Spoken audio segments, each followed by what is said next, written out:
Kamusta mga tol? Russell Westbrook nagdebut sa Nuggets mga tol. Wow, belated happy birthday tol ha. Ang ganda ng ginawa ng coach ng Nuggets sa kanya mga tol. Tirahin na natin yan. Pero bago yan, atsara muna tayo. Focus lang sa goal. Okay game, sa first quarter, si Corneto yung nag-start na center para sa Celtics mga tol ha. At as expected natin, ayan, si Tisoy na Brown yung pumalit kay KFC sa starting shooting guard ng Nuggets. Yan yung signature block ni Corneto, ayan yung tungkap na nga. At gaya last year mga tol ha, syempre, dribble drive offense yung ginagawa ng Celtics hanggang ngayon. Ayan, si Red Paul White sumalaksa, pa-floater, patay ka dyan. O teka lang, baka hinahanap nyo kagad si Westbrook ha. Mamaya pa ng konti, wag kang atat off the bench siya eh. Double team kay Joker, kinikaw, tapos pasa-pasa, nakarating kay Mahal Murray sa corner, potre, patay ka dyan. Eto sana mga tol no? Eto sana yung inaasahan natin magtatapos sa finals last year, kaso hindi nangyari eh. Yan, Gordon dakdak mo, by the way, patay ka dyan. At ayun, nakauna yung Nuggets dito mga tol kasi sunod-sunod yung turnovers ng Celtics. Ayan pa, tapo na naman ang sabaw. Takbo ngayon ng Nuggets, si FPJ nakabuelo na, pasok yan. Ang ganda sana nito last year mga tol no? Kasi meron pang depensa ang Nuggets sa Celtics. Nagka-switch, tinirahan kagad ni Boring Brown, portrait, patay ka dyan. Tapos yung Nuggets naman, si Joker syempre, handoff, iniskrinan, slow mo yung salaksak, ang bagal Tapos inumang pa muna yung siko sa mukha ni Boring Brown, tsaka ni Lea, mahanip ka na tol. At ayun, hindi pumapasok yung mga tira ng Celtics sa 3 points sa first quarter. Ang dami talaga tungkap. Pa isa kumalog naman. Jason Tatum, putback. Pasok naman yan. At ayun mga tol, last 5 minutes sa first quarter, eto na. Pinasok na si Westbrook, no? Pero ang surprising talaga para sa akin, ang pinalitan niya, si Tisoy Christian Brown, no? Hindi si Mahal Murray, ha? At ang nakakatawa mga tol, iniwanan kagad siya sa depensa, Kinikot kagad ni Joker sa kanya. Open na open niya. Pwede ba portrait? Patay ka dyan. Pero ito mga tol, tingnan nyo ha. Si Westbrook yung nagpo-point guard kahit kasabay niya si Mahal Murray. So si Mahal Murray shooting guard yung pwesto rito ha. Nagmamadali magbaba. Give and go ang ginawa. Ang ganda ng pasa kaso natakot, itinira, wala tuloy. So medyo maliit ngayon ang perimeter ng Nuggets dito mga tol ha. Kasi nga ginawa nilang shooting guard si Mahal Murray. Tinirahan kagad tuloy ni Jesus Tatum, portrait, patay ka dyan. At yung nagustuhan ko mga tol, eto, noong umupo na si Joker, si Russell Westbrook na yung naging driver ng buong Denver Nuggets. Nagka-switch, ipinasa ng Westbrook sa may paa, tumamas tuhod. Pero nakawan niya ulit, sumalaksak, sabay drop pass, nice pass tol, assist ni Westbrook yan.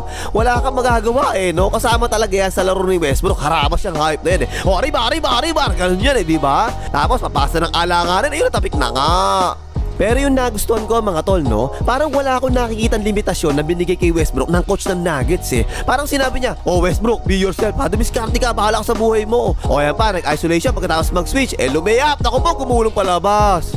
Mga tol, ganyan naman talaga yung laro ni Westbrook, diba? Hindi yan spot-up shooter kagaya ng ginawa ng Lakers sa kanya dati.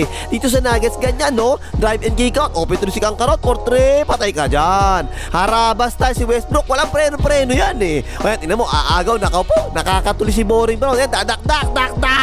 50 points yan kahit basic lang yung dunk.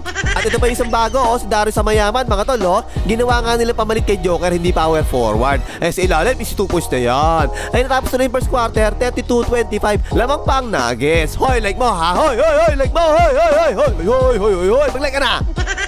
Tapos second quarter, yung second 5 pa rin yung nasa loob ha. Naman si Westbrook, matakay kagad, lumipad, up, super sa vitamins. Pero makakita mo talaga mga tol, merong freedom si Russell Westbrook, diba? Pwede siya maglarong Russell Westbrook sa Nuggets kahit anong gawin niya, pwede. Yan, screen, tapos off the ball screen yung ginawa. Pinasa niya, libre si Schroeder, portrait, assist ni Westbrook yan. Ang bilis pa rin naman ni Westbrook, diba? Kakashoot lang Celtics, hindi mo ginawa, binaba na kagad. Binigay kagad kay Mike Tyson sa gilid, open niya, portrait, patay na naman, assist na naman yan. Sige, harabas, Westbrook, todo bilis mo, diretso mo na kagad, lumaya, putangin na ka, balibag tae. Pero mga tol, kasama talaga sa laro ni Westbrook. Yan pa, kumat, dangerous pass, sinipa, bawal yan. Pero kitang-kita, ang bilis talaga ng laro ng second 5 ng Nuggets noong si Westbrook yung dumidiskarte, ha? Yan pa, mutik na naman maagaw Pero yung nakuha niya, lumayap, naku po, wala ang preno, sira ang preno ni Westbrook sige tol, magpaka-Westbrook ka lang, sumalaksak ka, drop pass, nice pass, assist na naman yan. Pero ito mga tol, no, sabi ko diba, yung 3 points ni Westbrook, ito talaga kailangan ma-improve niya no. Ayaw nga siya lapitan ng depensa man lang Yan ang portrait, tungkab na nga. Kasi yung depensa, kita niya mga tol, iniwanan lang si Westbrook sa labas. Minamaliit ka tol, pakita mo nga, portrait, patay ka dyan. At sa Celtics naman, si Pritchard Reynoso, mga tol, paborito ko, nag-concert ang walang ya. Ang pangit ng depensa ni Westbrook paminsan-minsan, ang mga 3 points mo'y nagbabalik. Naku po, ang hirap kumanta. Sinisipong kasi ako barado ilong ko Ngayon ka pa nag-concert na hayop ka. Yan, paminsan-minsan, ang mga Three Boys Boy nagbabalik. Ang galing ni Prince Reynoso, mga tol. Lamang ang Nuggets ng Siyam, hinahabol bigla 4 na 3 points pa naman, second quarter. Ayan pa paminsan-minsan, ang mga Three Boys Boy nagbabalik. Sunod-sunod talaga 3 points, mga tol Dribble drive offs pa rin yung ginagawa nila hanggang Machugi, diba? O yan na nga muling nadarama ang 3 points mo. Pero syempre mga tol, sa Nuggets, andyan ang reigning MVP na Tirambano, diba? Si Nikola Joker, ayan, Tirambano pero patay pa rin. Akala mo talaga hindi marunong kasi Tirambano talaga, ang bagal-bagal pa. Pero yan, tinan mo, change of speed. Nauna tuloy si Borin Brown tumalon no? Tirambano na naman, foul counted pa nga. Nakontrol na naman tuloy ng Nuggets ang laro simula nang bumalik si Joker, ha? Ayan, nakaldag sa ilalim, tarsik Inuma kasi igo sa mukha. Naku po, wala ka talaga magagawa kapag ganyan, lista mo na yan. Walang pagbabago sa laro ni Joker, mga tol. Mukhang back-to-back MVP na naman to Kaya pumegi pa nga, tapos gapiso lang talon. Tirambano pa rin, pero pasok pa rin no? Pero yun, pumapasok na ngayon yung mga 3 points sa Celtics. Jesus Tatum, portre, patay ka dyan. Napasin nyo ba mga tol? May napasin ako konti Parang medyo naiba na konti yung tira ni Jesus Tatum ngayon no? Hindi nanginginig yung katawan pag tumitira ngayon At as usual, syempre, dribble drive offense pa rin yung Celtics. Yan sila magaling Aba, pati nga tingnan mo, ayan no? Si Professor Xavier, tumitira na ng 3 points. Ayan, portre, patay ka dyan. Ayun, natapos na yung second quarter, 63-56. Lamang pa rin ng Nuggets. Tapos third quarter, mga tol, second 5 pa rin ng Nuggets ang nasa loob. At second 5 ng Celtics na rin yung nasa loob, So si Westbrook ngayon didiskarte, syempre. Ang ganda ng ginawa, drive and kick out. Mike Tyson, open niya, portre, patay ka dyan. Assist na naman ni Westbrook yan, O ayan pa isa, tingnan mo, si Westbrook na naman, diba? Pick and roll naman ngayon. Bigla sumalaksak, hinahabol ng depensa Pero ang ganda, drop pass pala ang ginawa. Nice pass, tak-tak! Ang ganda mga tol no? Pang second 5 talaga siya dito para meron didiskarte sa second 5. Pwede naman yan ganyan. Magaling naman siya kapag ganyan siya yung dumidiskarte, diba? Sumalaksak, foul ka dyan tol. Basta ganyan, nakakahawak siya ng bola ng ganyan, nakakadiskarte siya at hindi siya gawing spot up shooter, pwede pa talaga yan Kaya foul na naman At talaga makikita mo mga tol, apektado talaga yung bilis ng second 5 ng Nuggets. Ang bilis talaga Sumasabay kasi silang lahat sa pace ni Westbrook. Ayan, nice pass, dak-dak. Naku po, umalog. Pero again mga tol, syempre si Westbrook, kung gusto mo makuha yung good side niya, diba? For sure, kasama rin yung bad side niya. Ayan, tapo, nasabaw. Turnover, syempre kasama talaga yan kay Westbrook Kasi nga, haraba style siya, diba? Ayan pa, otin mo, tapo na naman nasabaw. Tsaka yung depensa kanya, ganyan, syempre, iniiwanan siya palagi sa labas, diba? Para tumulong sa loob. Pero sa larong ito, mga tol, 3 out of 6 si Westbrook sa 3 points. Pa, potre, naku mo, pinuri mo kasi kagad Halata, mga tol, no? Halata talaga nila kung ano yung kahinaan ni Westbrook. To the point na yung ginawa ng Celtics, yung sentro yung nagbabantay sa kanya. Tapos yun yung tutulong. Tapos ayan, under the screen pa nga, potre, tungkap naman. Ayan pa, tinan mo, malaki na naman bantay ni Westbrook Tapos syempre, double team sa loob yan. Iniiwanan nga kasi siya Ganyan talaga palagi mga tol Pero yan, pinasa pa niya. Tinan mo, ayaw talaga siya lapitan, diba? Tira mo na tol, portre, yung patay naman. Pero syempre rin mga tol, hindi magpapatalo yung bench ng Celtics. Syempre naman, andiyan si Prince Reynoso, step back 3 points, paminsan-minsan, ang mga 3 boys boy nagbabalik. Yan mga tol no? Yan talaga yung style ng Celtics, lalo-lalo na kapag second 5 nasa loob, kadalasan talaga 3 points lang tinitira nila no? Prince Reynoso na naman, hit 3 points mo ko kahit paminsan. Tama na nga.